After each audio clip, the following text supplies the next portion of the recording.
تخيل معايا ان في راجل خرج من بيته واتسلح بسيفه ورايح عشان خاطر هدف واحد بس، وهو انه يخلص على رسول الله محمد صلى الله عليه وسلم بنفسه. الراجل ده كان معروف بقوته وبشراسته وبكرهه الشديد للدين اللي لسه طالع ده، الدين الاسلامي اللي انتشر في قريش. بس لو جه حد قال لك نفس الشخص ده بعد كام سنة هو اللي هيكون بيحكم امبراطورية الاسلام كاملة من اول حدود مصر لحد حدود الهند، الراجل ده راجل متواضع وبسيط وبينام من غير حراسة رغم انه كان اقوى رجل على وش الارض وقتها. الشخص ده هو الفاروق عمر بن الخطاب رضي الله عنه. النهاردة نحكي قصة سيدنا عمر بن الخطاب رضي الله عنه من اول ما كان عدو للاسلام لحد اما توفاه الله واتغدر بيه، وهنعرف اتغدر بيه ازاي. خلينا نرجع بالزمن شوية لورا قبل ما عمر الفاروق كان يبقى اسمه الفاروق. الرجل العظيم ده كان معروف ساعتها في قريش بان هو رجل قوي جدا، رجل مصارع ومحدش ابدا يقدر يقف قدامه. ولما كان بيحصل خلاف بين قبيلتين كان هو بيكون سفيرهم، وكان لقبه ساعتها سفير قريش. كان من اشد واشرس اعداء الاسلام، كان معارض بعنف شديد جدا لسيدنا محمد صلى الله عليه وسلم ولاتباعه من المسلمين الجداد في الدين، واللي كان عددهم الحقيقه قليل جدا وقتها. المسلمين الاوائل كانوا خصيصا بيخافوا من الراجل ده لانه كان بيمثل قوه قريش، والوضع ساعتها كان بيزداد سوء. المسلمين قله قليله وكل يوم عمالين بيتعذبوا، وفي منهم اللي سافر وهرب الى الحبشة عشان خاطر خايف من العذاب وهكذا. والدعوة ساعتها كانت لسه في اضعف حالتها، وسيدنا عمر كان شايف الوضع ده كله وكان شايف اللي بيحصل في قريش، فقال لك لا، الموضوع ده عندي انا،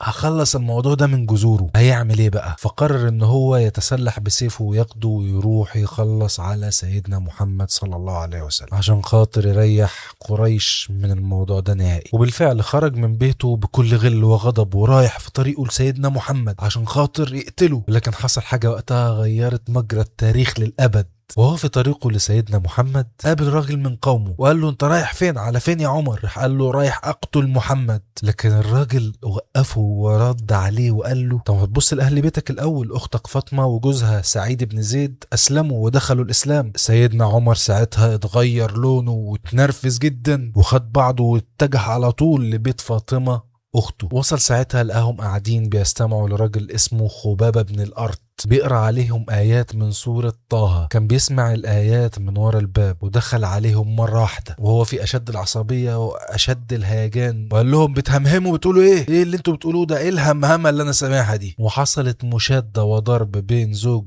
فاطمة وبين عمر بن الخطاب. وأثناء المشادة دخلت فاطمة عشان خاطر تدافع عن جوزها، ولكن عمر ضربها ونزل الدم منها. سيدنا عمر لما لقى نزل الدم من على وش أخته وقف وتراجع، وحصل حاجة يعني حس بحاجة جوه قلبه ما كانش حاسسها قبل كده وما كانش عارف يوصفها برضه. يعني هو برضه ما كانش عارف يوصف ايه اللي حصل له برضه ساعتها. وساعتها قال له اخته، شاور على الورقة اللي كانوا بيقروا منها وقال له اخته هو ده الكلام اللي انتوا بتقروا منه؟ هاتيه عشان خاطر اقرا منه. راحت فاطمة قالت له لا، انت نجس، لازم تتطهر الاول عشان خاطر تعرف تمسك القرآن وتعرف تقراه. وبالفعل راح اغتسل واخد الورقة من اخته فاطمة. بالفعل مسك الورقة وقال بسم الله الرحمن الرحيم، طه ما انزلنا عليك القرآن لتشقى. وكل ما كان بيقرأ اكتر كل ما في حاجة جواه لمست قلبه اكتر وحس بحاجة غريبة، لحد ما خلص الصفحة اللي اخته اديتها له وطلب من خباب انه يوصله لرسول الله محمد صلى الله عليه وسلم. سبحان الله، مشي بنفس السيف اللي كان عايز يقتل بيه سيدنا محمد، ولكن عشان خاطر يعلن اسلامه، وان اسلام سيدنا عمر رضي الله عنه ساعتها كان قوة حقيقية للمسلمين. من ساعتها سيدنا عمر كان اقرب الناس لرسول الله سيدنا محمد صلى الله عليه وسلم، ولقب ساعتها بالفاروق لانه كان اكتر حد بيفرق بين الحق وبين الباطل، وشارك في معارك كبيرة جدا زي معركة بدر ومعركة أحد. وكان صوته دايما من الأصوات اللي سيدنا محمد بيسمعها بجدية جدا لأنه راجل كان عنده حكمة. وحصل حاجات كتير معاه كان بيقول رأيه فيها، والقرآن بعدها بفترة بينزل نفس الرأي زي ما حصل في موضوع أسرى بدر، واللي بعدها أصبحت معروفة باسم موافقات عمر. وكمان ابنته حفصة بعد ما ترملت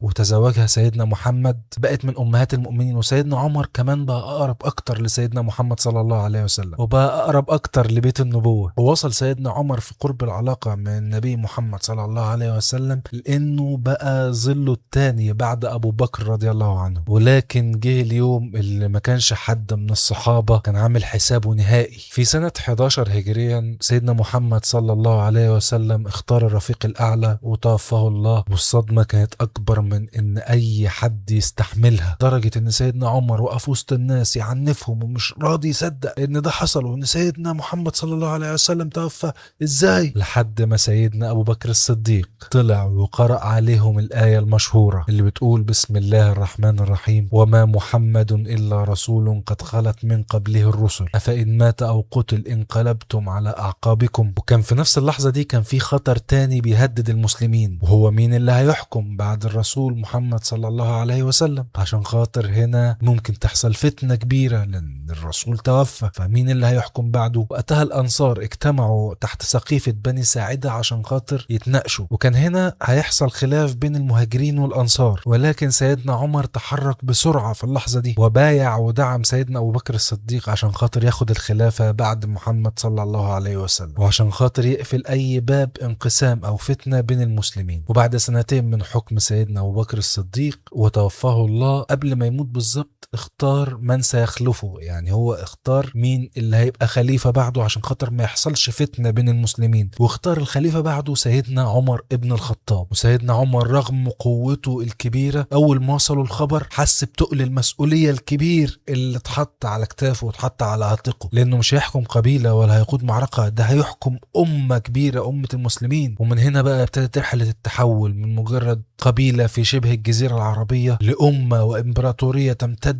على امتداد 3 قارات تحت قيادة سيدنا عمر بن الخطاب، وقادة عظماء زي خالد بن الوليد سيف الله المسلول وعبيدة بن الجراح وعمرو بن العاص. القادة العظماء دول كانوا بيوسعوا حدود الدولة الإسلامية بسرعة غير مسبوقة. المهم سنة 15 هجرية حصلت معركة اليرموك، وكانت من أكبر الانتصارات على الروم في التاريخ، ولكن سيدنا عمر ساعتها طلع بقرار مفاجئ صدم الكل، وهو عزل خالد بن الوليد من القيادة العامة للجيش وحط مكانه عبيدة بن الجراح. الناس سألت طب ليه؟ مش هو ده سيف الله المسلول؟ مش هو ده أعظم قائد وهو اللي بسببه عرفنا نحقق كل الانتصارات دي؟ هو ده سيف الله المسلول اللي ما خسرش ولا حرب حتى ضد المسلمين في معركة أحد، هو كان السبب في ان المسلمين ان هم يخسروا، ليه بتعزله يا سيدنا عمر؟ وفعلا كان عزله كان قرار صعب وقتها، يعني سيدنا عمر يعني إلى حد ما بيخاطر بحاجات كتير وقتها، ولكن ده برضو بيدل على حكمته الكبيرة. وساعتها الأسباب ما كانتش واضحة هم ليه، أو ما كانتش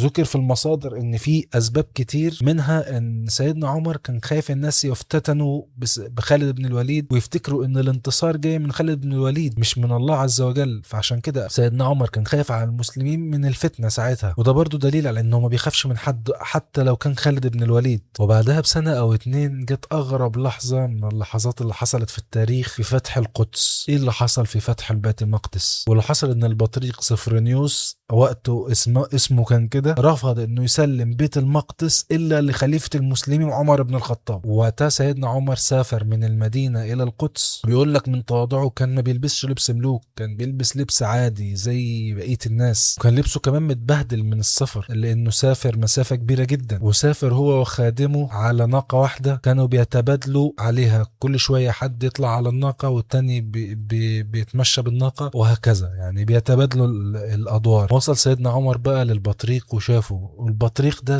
استعجب، هو ده خليفة الإمبراطورية الإسلامية وهو أعظم إمبراطور في العالم وقتها اللي هزم الروم. ساعتها بقى سيدنا عمر ادى الأمان لكل الناس اللي في القدس، وساعتها اتعرفت بالعهدة العمرية. وقتها عزموه يصلي في كنيسة القيامة في القدس، ولكن سيدنا عمر رفض. طب رفض ليه سيدنا عمر؟ عشان خاطر خاف ان لو صلى جوه المسلمين يطمعوا في الكنيسة دي ويحولوها المسجد بعدين، وده طبعا من حكمته وبعد نظره، لانه كان بيفكر في الاسلام على مر السنين، مش بيفكر في لحظتها. في نفس الوقت اللي كانت فيه الشام بتفتح في الجبهة التانية، كانت الدنيا مولعة في العراق ضد اعظم امبراطور في المنطقة وهو امبراطور فارس. سنة 15 هجرية في معركة القادسية خلصت على الجيش الفارسي بالكامل بقيادة سعد بن أبي وقاص، اللي كانت الضربة القاضية اللي نهت على الجيش الفارسي جات في سنة 21 هجرية في معركة سموها فتح الفتوح نهاوند، اللي انهارت فيها آخر مقاومة منظمة ساسانية. يعني تخيل معايا إمبراطورية عمرها مئات السنين في ظرف 10 سنين بس انتهت بالكامل، وقعت بالكامل. في نفس الوقت بالظبط سيدنا عمرو بن العاص رضي الله عنه كان بيفتتح مصر، وكان في الاسكندريه، وبالفعل دخل الاسكندريه واسس مدينه الفسطاط اللي هي دلوقتي القاهره اللي احنا عايشين فيها. تخيل معايا ال10 سنين اللي سيدنا عمر كان خليفه فيهم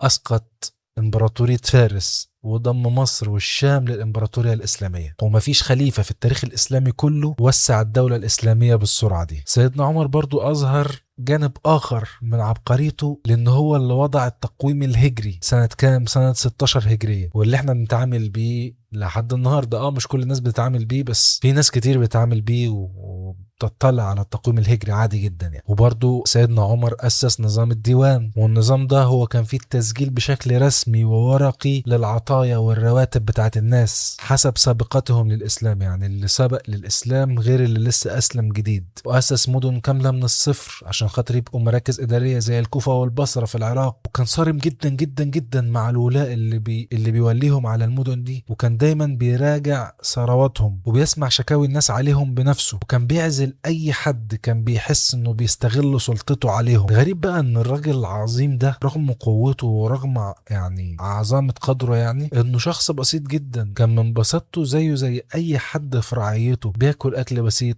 بيلبس لبس بسيط، وما كانش بياخد من بيت المال إلا على قدر حاجته. وكان في قصة مشهورة ومتداولة في كتب السيرة إن سيدنا عمر بيتمشى بالليل متأخر بيتفقد أحوال الناس بنفسه، وطبعا من غير ما حد يعرفه. وفي ليلة من الليالي سمع صوت أطفال بتعيط من الجوع، ولقى أمهم بتسخن مية عشان خاطر تسكتهم بيها، بتضحك عليهم على سنية بتطبخ وكده عشان خاطر يناموا، عشان خاطر ما فيش أكل. سيدنا عمر بنفسه رجع البيت وحمل كيس دقيق على كتفه ومشي بيه للست، ورفض إن حد يساعده، وقال جملة مشهورة لما حد من خدمه كان عايز يساعده، فراح قال له أنت هتشيل عني ذنبي ووزر يوم القيامة. وده طبعا من تواضعه الكبير، يعني إنه خايف من الذنب ده يوم القيامة. ولكن إحنا كلنا بشر برضه، ورغم القوة العظيمة والعدل وكل الصفات الجميلة اللي موجودة في سيدنا عمر دي، لكن الصفات دي ما حامتوش من الغدر اللي اتغدر بيه في اللحظة اللي جاية اللي هحكي لكم عليها دي. سنة 23 هجرية بيتقدم سيدنا عمر عشان خاطر يئم بالناس في صلاة الفجر كالمعتاد، وفي وسط الصلاة اتغدر بيه من رجل اسمه أبو لؤلؤة، وهو كان عبد فارسي، طعنه بسكين مسموم أكتر من طعنه بكل غل. سيدنا عمر فضل عايش كام يوم بعد الطعنات اللي خدها من الراجل ده، ولكن رغم ان هو بيحتضر بعد كمية الطعنات دي ما نسيش مسؤوليته ابدا، ولكن بطريقة مختلفة. رفض انه يحدد خليفته زي سيدنا ابو بكر، ولكن رشح كذا شخص، اختار 6 من كبار الصحابة عشان خاطر يختاروا حد فيهم ويبايعوه ويبقى خليفة للمسلمين. اختار سيدنا عثمان وعلي وطلحة والزبير وعبد الرحمن بن عوف وسعد بن ابي وقاص، وقال لهم اختاروا الخليفة من بعدي في خلال 3 ايام وبايعوه قدام الناس كلها. قبل ما يموت طلب من السيدة عائشة طلب جميل، ان هو يدفن جنب سيدنا محمد وسيدنا ابو بكر الصديق، رغم انه ده كان مكانها، كان مكان السيدة عائشة، هي كانت حجزاه ليها انه المدفن يبقى جنب سيدنا ابو بكر وسيدنا محمد صلى الله عليه وسلم. والسيدة عائشة طبعا وافقت. يعني تخيل سبحان الله، راجل كان غاضب وكان رايح بنية القتل، راح يقتل سيدنا محمد، بيطلب في الاخير قبل ما يموت ان هو يدفن جنبه، وبقى من اشد الناس ليه قربة. وبعد 10 سنين من حكم الدولة الإسلامية واللي خلاها تتحول من قبيلة في الصحراء لإمبراطورية كبيرة من مصر لحد حدود الهند. وبس كده، دي كانت قصة سيدنا عمر بن الخطاب رضي الله عنه. وما تنساش تصلي على الحبيب. السلام عليكم.